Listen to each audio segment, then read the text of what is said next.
الحمد لله الحمد لله الذي نستعينه ونستغفره ونعوذ به من شرور أنفسنا وسيئات أعمالنا. من يهده الله فلا مضل له ومن يضلله فلا هادي له. أشهد أن لا إله إلا الله وحده لا شريك له وأشهد أن سيدنا محمدا عبده ورسوله. اللهم فصل وسلم وبارك على سيدنا محمد وعلى آله وأصحابه أجمعين.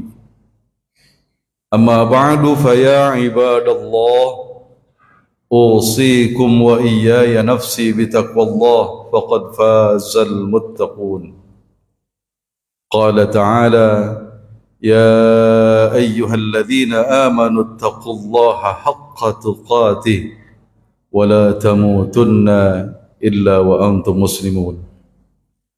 وقال أيضا: ولا تأكلوا أموالكم بينكم بالباطل وتدلوا بها إلى الحكام لتأكلوا فريقا من أموال الناس بالإثم وأنتم تعلمون. Sadaqallahul azim. Ma'asyiral muslimin, jamaah salat Jumat yang dimuliakan Allah Subhanahu wa taala. Di hari dan kesempatan yang penuh berkah dari Allah Subhanahu wa taala, marilah sama-sama kita berusaha memantapkan akidah dan keimanan kita kepada Allah. Lalu kita berusaha menjalankan apa yang diperintahkan oleh Allah Subhanahu wa taala, serta diiringi dengan usaha kita untuk menjauhkan diri dari apa yang dilarang oleh Allah sebagai bukti ketakwaan kita kepadanya. Karena takwa adalah bekal yang sebaik-baiknya untuk kita menghadap Allah Subhanahu wa taala. Sidang Jumat yang dimuliakan Allah Subhanahu wa taala, ada satu kisah menarik yang dialami oleh seorang sufi, seorang yang meninggalkan kemewahan dunia lalu berusaha mendekatkan diri kepada Allah dengan ibadah. Beliau bernama Ibrahim bin Adham. Satu ketika beliau setelah melaksanakan ibadah haji, beliau ingin melanjutkan ibadah di Masjidil Aqsa di Palestina. Untuk bekal perjalanan, Ibrahim bin Adham ini membeli kurma. Ketika kurma itu ditimbang oleh pedagang, ada satu butir kurma yang jatuh ke tanah. Pikir Ibrahim bin Adham, ini adalah kurma yang ditimbang miliknya yang jatuh ke tanah. Diambilnya lalu dimakannya. Singkat cerita, Ibrahim bin Adham sampai di Masjidil Aqsa di Palestina, beribadah kepada Allah Subhanahu wa taala, memperbanyak salat, memperbanyak zikir. Siangnya dia berpuasa dalam rangka mendekatkan diri kepada Allah Subhanahu wa taala.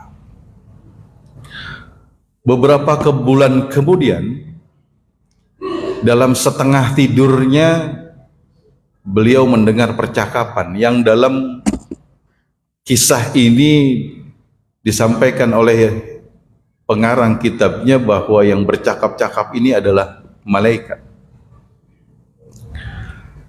Satu malaikat berkata bahwa inilah Ibrahim bin Adham, seorang yang meninggalkan kemewahan dunia karena beliau sebelumnya adalah seorang sultan, seorang raja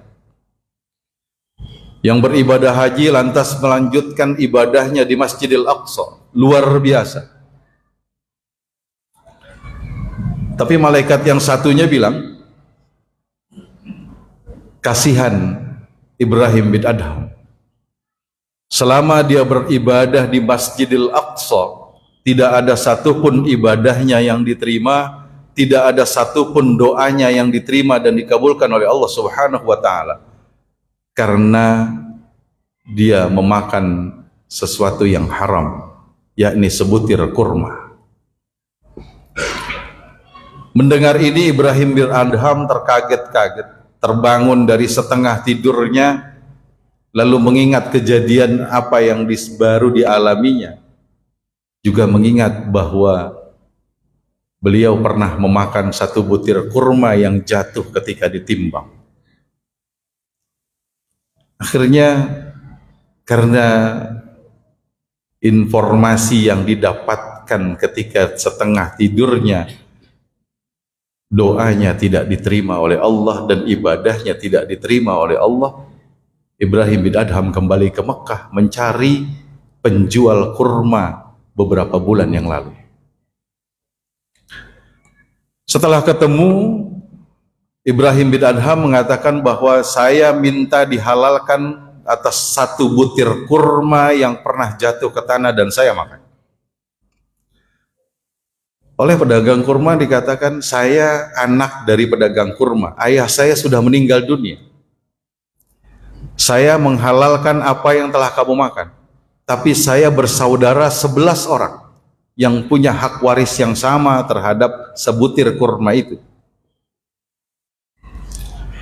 Maka atas petunjuk dari pedagang kurma ini, Ibrahim bin Adham mendatangi satu-satu dari anak pedagang kurma itu, minta dihalalkan atas sebutir kurma yang telah dia makan. Singkat ceritanya, semua anak-anaknya menghalalkan apa yang sudah dimakan oleh Ibrahim bin Adham atas sebutir kurma itu. Sidang Jumat yang dimuliakan Allah Subhanahu wa Ta'ala, pelajaran penting dari kita, oleh kita dari satu kisah ini adalah begitu luar biasa pengaruhnya makanan haram yang kita makan terhadap ibadah ataupun doa yang kita panjatkan kepada Allah Subhanahu wa Ta'ala. Ayat di pembukaan tadi Allah sudah tegaskan, wala ta'kulu amwalakum bainakum bil batil. Jangan sekali-kali engkau memakan harta orang lain dengan cara yang tidak benar. Wa tudlu biha ilal hukam litakulu fariqam min amwalin nasi bil itsm. Apalagi untuk menguasai harta orang lain, lalu kita bekerja sama dengan pihak pengadilan, pihak hukum dan lain sebagainya, padahal itu al-ismu, itu adalah dosa dan perbuatan yang tidak dibolehkan. Wa antum ta'lamun, dan kita tahu. Pentingnya bagi kita untuk menjaga makanan yang kita makan. Kalau Quran menyatakan halalan thayyiban, yang halal dari segi hukumnya dan baik dari segi kesehatannya, begitu pengaruh luar biasa. Apapun yang kita makan akan terpengaruh pada ibadah kita. Bisa jadi yang kita makan yang haram itu adalah zatnya yang haram, yang Allah sudah tegaskan. Ada binatang yang diharamkan, ada makanan yang lain yang diharamkan, ada minuman yang diharamkan. Atau bisa jadi zatnya, bendanya halal, tapi cara mendapatkannya yang halal, yang haram. Naudzubillah. Begitu penting. Sehingga Nabi tegaskan dalam satu hadisnya, kullu lahmin nabata minal haram fannaru awlala. Setiap daging, setiap sel dalam tubuh kita yang sel itu tumbuh dari makanan yang haram, fannaru aulalahu, maka api neraka lebih berhak untuk daging itu, untuk membakar daging kita itu, karena tumbuh dari makanan yang haram. Na'udzubillah. Masyaallah muslimin rahimakumullah, inilah pentingnya bagi kita. Bukan hanya sekedar makanan itu baik, bukan hanya sekedar makanan itu bergizi, makanan yang boleh dibolehkan oleh agama kita. ada manfaat yang kita ambil dari makanan itu untuk kesehatan kita, untuk tumbuhnya daging dan sel-sel dalam tubuh kita. Tapi perhatikan pula kehalalan dari makanan kita itu. Halal zatnya atau bendanya, juga halal cara mendapatkannya. Masyiral muslimin, jamaah Jumat yang dimuliakan Allah Subhanahu wa taala. Ada juga yang lebih penting dari itu. Kalau selama ini mungkin kita sudah menjaga mulut kita jangan sampai kemasukan barang-barang yang haram. Kita sudah tahu ini diharamkan oleh Allah Subhanahu wa taala, kita jaga jangan sampai kita makan. Kita tahu bahwa minuman ini diharamkan oleh Allah, tidak kita minum. Mulut kita jauhkan dari hal-hal itu semuanya, dari hal-hal yang tidak baik. Tapi hendaklah kita barengi, jangan hanya kita mensortir, jangan hanya kita memperhatikan apa yang masuk ke mulut kita, tapi juga harus kita perhatikan apa yang keluar dari mulut kita. Jangan sampai yang keluar dari mulut kita itu adalah hal-hal yang menyakiti orang lain. Jangan sampai yang keluar dari mulut kita adalah berita hoax. Jangan sampai keluar dari mulut kita adalah fitnah. Jangan sampai keluar dari mulut kita adalah caci maki terhadap siapapun orang di dunia ini. Nabi sallallahu alaihi wasallam tegaskan, "Man kana yu'minu billahi wal yaumil akhir falyaqul khairan aw liyasmut."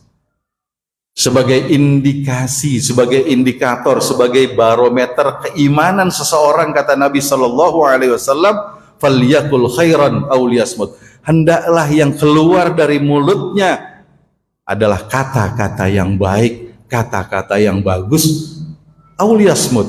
Kalau seandainya tidak bisa mengucapkan kata yang baik, tidak bisa mengeluarkan kalimat yang baik, tidak bisa mengeluarkan kata-kata yang baik, auliyasbut, hendaklah diam, kata Nabi sallallahu alaihi wasallam.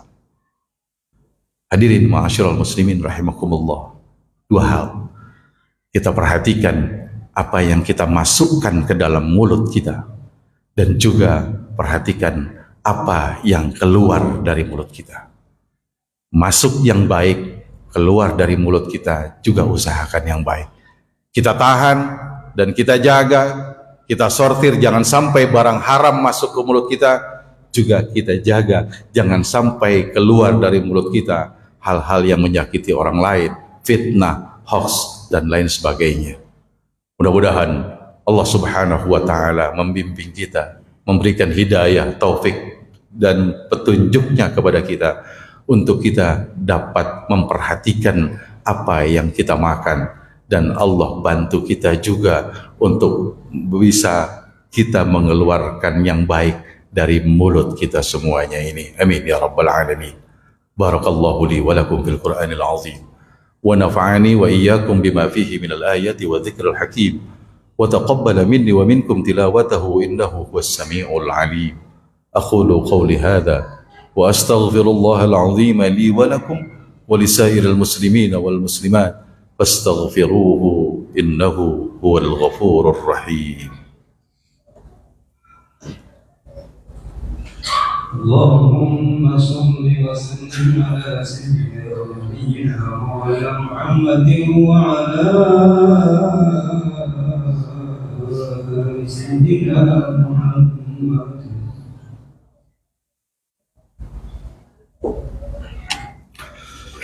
Alhamdulillah, alhamdulillahi hamdan kathiran kama amar. Ashhadu an la ilaha illallah wa ashhadu anna Muhammadar Rasulullah. Allahumma salli wa sallim wa barik ala sayyidina Muhammadin wa ala alihi wa ashabihi ajma'in. Amma ba'du, fa ya ibadallah, usikum wa iyaya nafsi bitaqwallah, faqad faza man ittaqa. Qala ta'ala, inna allaha wa malaikatahu yusalluna ala nabi, يا أيها الذين آمنوا صلوا عليه وسلموا تسليما اللهم صل وسلم وبارك على سيدنا محمد وعلى آله وأصحابه وذرياته أجمعين، وارض اللهم على أربعة الخلفاء الراشدين أبي بكر وعمر وعثمان وعلي، وأن بقية الصحابة والتابعين وتابع التابعين ومن تبعهم بإحسان إلى يوم الدين، وعلينا معهم برحمتك يا أرحم الراحمين. اللهم اغفر للمسلمين والمسلمات والمؤمنين والمؤمنات الأحياء منهم والأموات، إنك سميع قريب مجيب الدعوات ويا قاضي الحاجات. ربنا آتنا في الدنيا حسنة وفي الآخرة حسنة وقنا عذاب النار. عباد الله، إن الله يأمر بالعدل والإحسان وإيتاء ذي القربى وينهى عن الفحشاء والمنكر والبغي يعظكم لعلكم تذكرون. فاذكروا الله العظيم يذكركم واشكروه على نعمه يزدكم ولذكر الله أكبر. أقيموا الصلاة.